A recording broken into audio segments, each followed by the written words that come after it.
آخرین باری که حس خوششانس بودن بهم دست داده بود اون موقعی بودش که یه اسپرم کوچیکی بودم و از بقیه زدم جلو، به ثمر نشست. اما خب دارید ببینید دستاوردشو، تو ایران به دنیا اومدیم و مثل اینکه برعکس شده و سوخت دادیم. اما مردی که میخوام امروز در موردش صحبت کنم قشنگ از ما تحتش میاره تا صبحم میاره.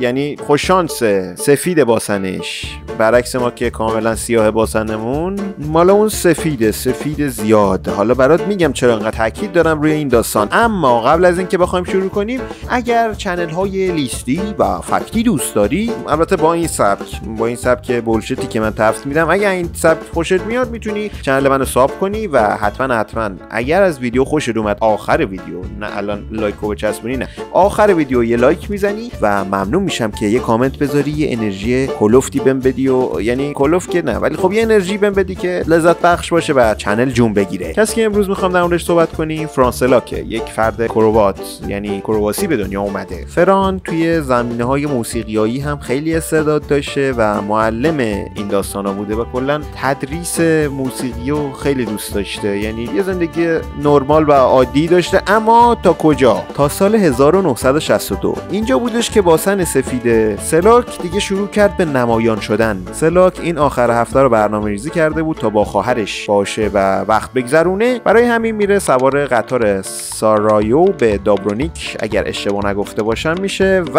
اینجا یه اتفاق عجیبی میفته. قطار از ریل خارج میشه و فران از پنجره پرت میشه بیرون. ما بقیه افرادی که مسافر این قطار بودند همه به شدت مجروح میشن، 17 نفر هم جون خودشون از دست میدن. اما چه برای سر فران اومد؟ فران خیلی معجزه‌آسا افتاد توی یه رودخونه، واسه همین آسیباش کمتر شد. کمتر که میتونم بگم بهتون یه دست شکسته بود، با همون یه دست سالمش خودش رو رسونده به ساحل و یه شکستگی جزئی بوده، هیچیش نشده. خیلی عجیبه. یک سال بعد دقیقاً توی همین تاریخ بود که فران تصمیم میگیره دوباره مسافرت بره و این سری مقصدش ریجیکاه. خب بر اساس اتفاقاتی که افتاده بود و یک فوبیا چوسکی از قطار گرفته بود، مثل اینکه تصمیم میگیره با هواپیما این مسیر رو بره و فکر میکنه که این روش سیف‌تر و امن‌تر نسبت به قبلی.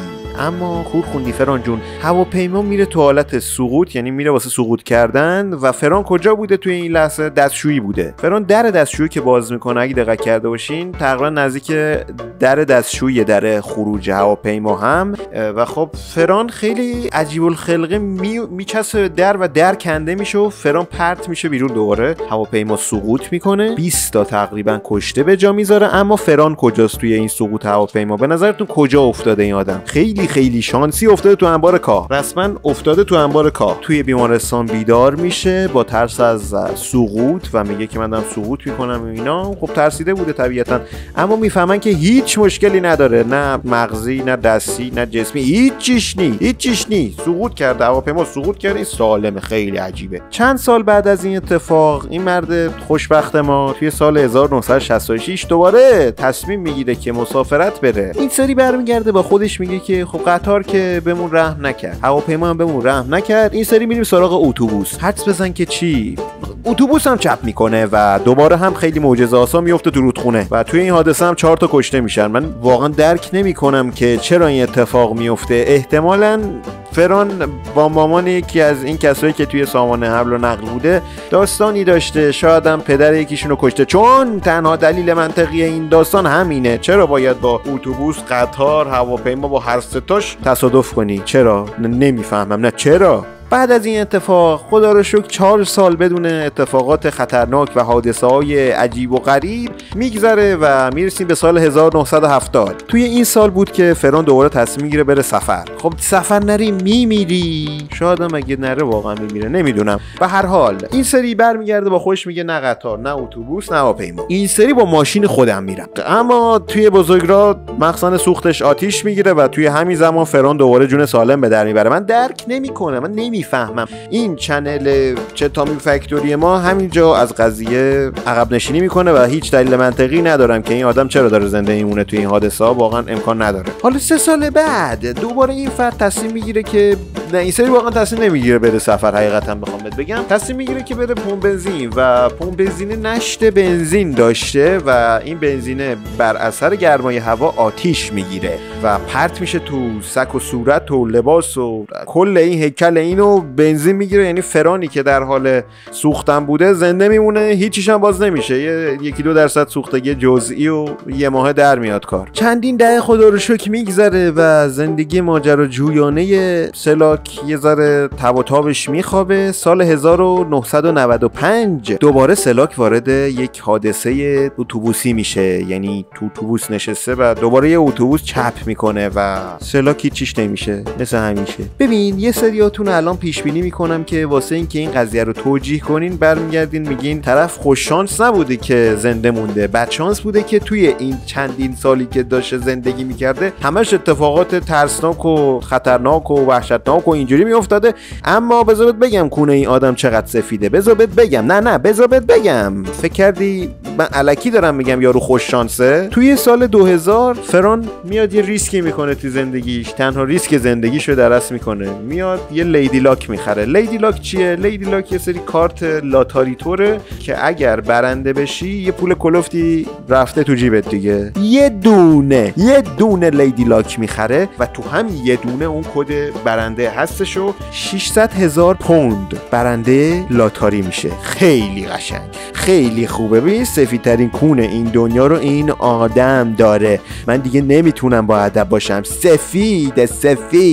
حالا با این پول میاد یه کاخ مجلل میگیره، یه خونه زندگی عیونی درست میکنه و تا سال 2010 تو اینجا زندگی میکنه. وقتی پیر شد خرفت شد، نمیدونم، واقعا نمیدونم چقدر باید یه آدم خر باشه. اون خونه رو اون کاخو میفروشه، پولشو میزنه به یه سری کارایی که حالا نمیتونیم تو یوتیوب بگیم و اون پول پرپر میشه. یه زنیو پیدا میکنه که زن پنجمشه. حالا میگه فدای یه تار موت، اصلا به جهنم که نیست، مهم اینه که من و تو هستیم دیگه. داری میمیری، زن پنجم واسه چی میگیری؟ با همین لایف استایلی که داشت به زندگی شخماتی که خودش برمیگرده و آخرین جملاتی که گفته اینه که تنها چیزی که من توی زندگی میخوام کاتاریناست، همین پنجمیه. وقتی اون اومد زندگیم عوض شد، جذابتر شد، پربرکت‌تر شد. تو به چیز عمت خندیدی پوفیوز، دیگه چیکار می‌خواستی برات بکنه خدا؟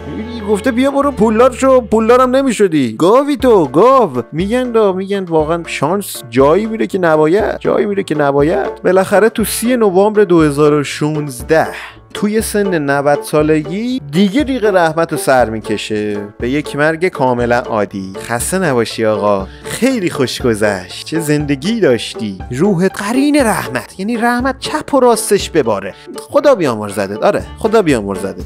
دیگه اینجاست که میتونیم بگیم فاتحه. تموم شد و ممنونم که تا اینجای ویدیو همراه من بودی. واقعا خیلی دوستت دارم، ماچ به کلت. اما بیا یه لطفی هم بکن، جون بچت این لایکو بزن. این لایکو الکی نذاشتن اونجا، به خدا اگه بزنی چنل زیر و رو میشه. 20 نفر چنل زرتش در رفته، 20 نفر ویدیوهای من نگاه میکنن. تو رو خدا اگه جز اون 20 تا هستی بیا این لایک رو بزن، یه کامنت نقلی هم برا من بذار. به خدا انرژی میگیرم، پاره شدم تو این چنل، ما داریم اینجا زحمت میکشیم. اگر از ویدیوهای دیگه ساجست شدی، از اکسپلور یا یه جایی اومدی و اولین باره که ویدیوهای منو میبینی، دوست داشتی میتونی سابسکرایب کنی، دوست نداشتی فدا سرت، فدا یه تاره مود، اصلا مهم نباشه برات، ولی مراقب خودت باش. تا ویدیو بعدی see you.